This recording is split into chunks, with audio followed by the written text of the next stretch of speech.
নমস্কার, আপনারা দেখছেন তুহিনার হেলদি রান্না। ছেলে মেয়েদের তো টিফিন খাওয়া নিয়ে বায়নার শেষ নেই। তাদের যেটাই করে দাও পছন্দ আর হয় না।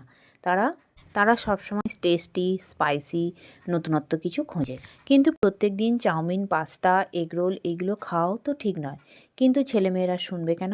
তাদের সবসময় নতুনত্ব কিছু করে দিতে হবে। তাই আজ আমি একটু সিম্পল অথচ বেশ সুন্দর একটা রেসিপি তৈরি করেছি। এটা হলো চিজ পাস্তা। এইটা ভীষণ ঝটপট হয়ে যাবে আর খেতেও অত্যন্ত সুস্বাদু। সবার প্রথমে আমি পরিমাণ মতো পাস্তা নিয়ে সিদ্ধ বসিয়ে দিলাম একটু নুন দিয়ে। তারপর পাস্তাটাকে আমি জল থেকে ছেঁকে নিলাম, নিয়ে একটা জায়গায় ছড়িয়ে রেখে দিয়েছি। আর এদিকে একটা অন্য কড়া নিয়ে নিয়েছি, তাতে দিয়ে দিলাম একটুখানি তেল। আর এরপর ওই তেলের ওপরেই 3-4টে রসুনের কোয়া আমি একটু গ্রেট করে নিলাম। এরপর ভালো করে ওই তেলে রসুনটাকে একটু ভেজে নেব। রসুনের কোয়াগুলো গ্রেট করা হয়ে গেলে একটু রসুনটাকে ভেজে নিতে হবে।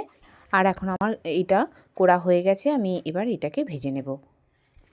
আমি এই পাস্তাটায় পেঁয়াজের ব্যবহার করব না, আমি শুধুমাত্র এখানে রসুন ইউজ করেছি। রসুনটাকে ভেজে নেবার পর আমি এখানে দিয়ে দেব কয়েকটা সবজি। এই রসুনের সঙ্গেই ওই সবজিগুলোকে আমি ভেজে নেব। সবার প্রথমে আমি একদম সরু করে কেটে রাখা আলু দিয়ে দিলাম, এরপর বিনস, গাজর আর ক্যাপসিকাম কেটেছিলাম, সেগুলো সবই আমি এতে দিয়ে দিলাম। এখন রসুনের সঙ্গেই ওই অল্প তেলেতেই এইগুলোকে আমি নাড়াচাড়া করে যাব, কারণ আমি বেশি তেল এখানে দেব না। অল্প তেলেও অনবরত লো ফ্লেমে নাড়াচাড়া করলেই এইগুলো একটু ভাজা ভাজা হয়ে যাবে, আর তারপরে আমি বাকি রান্নাটা করব। এখন আমি কয়েকবার নাড়াচাড়া করে নিয়েছি, এবার এইটাকে মিনিট 5-এর জন্য চাপা দিয়ে দিলাম। মিনিট 5-এর জন্য চাপা দিয়ে দিলে এটা বেশ ভালো করে সিদ্ধ হয়ে যাবে। আর মিনিট 5 পর আমি চাপাটা খুলে নিলাম। চাপাটা খুলে নিয়ে আবারও আমি কিছুক্ষণ এগুলোকে নাড়াচাড়া করে নেব। আর এখন মোটামুটি আমার এটা সিদ্ধ হয়ে গেছে। আর এখন আমি এতে দিয়ে দেবো কেটে রাখা কাঁচা লঙ্কা, একদম কুঁচো করা কাঁচা লঙ্কা আমি এতে দিয়ে দিলাম। আর কাঁচা লঙ্কাটাকেও এর সাথে আমি কিছুক্ষণ ভেজে নেব। এরপর আমি কয়েকটা এতে গুঁড়ো মশলা মিশিয়ে দেবো। সবার প্রথমে আমি এতে দিয়ে দিলাম হলুদ গুঁড়ো আর লঙ্কা গুঁড়ো। যেহেতু আমি কাঁচা লঙ্কা দিয়েছি তাই লঙ্কা গুঁড়ো খুব বেশি দিলাম না, অল্প একটুখানি লঙ্কা গুঁড়ো দিলাম। আর এখন সবজির সাথেই লঙ্কা হলুদটাকে খুব ভালো করে কিছুক্ষণ আমি রান্না করে নেব। কিছুক্ষণ রান্না করে নেবার পর আমি এতে দিয়ে দেবো সেই সিদ্ধ করে রাখা পাস্তাগুলো। আর এই সমস্ত সবজির সঙ্গেই পাস্তাগুলোকে খুব ভালো করে আমি মিশিয়ে নেব। এরপর আমি এতে দিয়ে দেবো স্বাদ মতো নুন আর একটুখানি চিনি। দিয়ে দিলাম স্বাদ মতো নুন আর একটুখানি চিনি। চিনিটা একটু না দিলে ভালো লাগবে না, চিনিটা দিতেই হবে, তাই চিনিটা দিয়ে দিলাম। আর ভালো করে এখন আমি কিছুক্ষণ নাড়াচাড়া করে যাব যাতে চিনিটা গলে যায়। এখন আমি এতে দিয়ে দেবো 1 চামচের মতো সয়া সস আর কিছুটা পরিমাণে ওই চিলি সস। আগে সয়া সসটা দিয়ে দিলাম আর তারপরে দিয়ে দিলাম এখন চিলি সসটা। সস দুটো দিয়ে দেওয়ার পর আমি ভালো করে পাস্তার সঙ্গে মিশিয়ে নেব।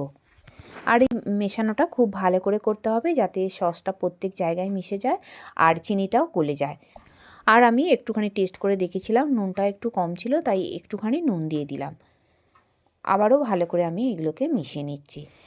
এখানে এই পাস্তাটা যে তৈরি করেছি এটা খেতে কিন্তু অত্যন্ত সুস্বাদু হবে। এখানে আমি কিন্তু ডিমও দিলাম না, আবার আমি পেঁয়াজও দিলাম না, কিন্তু এতেই এটা খুব সুন্দর খেতে হবে। এখন আমার রান্না একদম রেডি। এবার আমি একটা প্লেটের মধ্যে এগুলোকে তুলে রাখবো। সমস্ত পাস্তাটা প্লেটের মধ্যে ভালো করে সাজিয়ে রেখে দিলাম। আর এখন আমি এর ওপরে দিয়ে দেব চিজকে গ্রেট করে। বেশ ঠিক মাঝখানটা এই চিজকে আমি গ্রেট করে দিয়ে দেবো, এতে করে খেতে অত্যন্ত সুস্বাদু হবে। আর এর চারিদিকে আমি দিয়ে দেবো টমেটো সস। আর বন্ধুরা, আমার রান্না যদি ভালো লেগে থাকে আর যদি নতুন নতুন ঘরোয়া অথচ সুস্বাদু রান্নার রেসিপি পেতে চান, তাহলে আমার চ্যানেলটিকে সাবস্ক্রাইব করুন আর পাশে থাকা ঘন্টাটি বাজিয়ে দিন। আর লাইক, শেয়ার, কমেন্ট করতে কিন্তু একদম ভুলবেন না। এখন আমার চিজ গ্রেট করা হয়ে গেছে। এবার আমি টমেটো সস চারিদিকে একটু একটু করে দিয়ে দেবো। এইভাবে সুন্দর করে সাজিয়ে দিলে এটা দেখতেও যেমন সুন্দর হবে আর ছেলেমেয়েরা দেখলেই খেতে শুরু করে দেবে। তাহলে বন্ধুরা, আমারই মতো এইভাবে ঝটপট তৈরি করে দিন চিজ পাস্তা, দেখবেন ছেলেমেয়েরা ভীষণ খুশি হবে। তৈরি হয়ে গেল আমার দুর্দান্ত স্বাদের ডিম ছাড়া চিজ পাস্তা। আর আমার রান্নাটি দেখার জন্য সকল বন্ধুদের জানাই ধন্যবাদ। ভালো থাকবেন।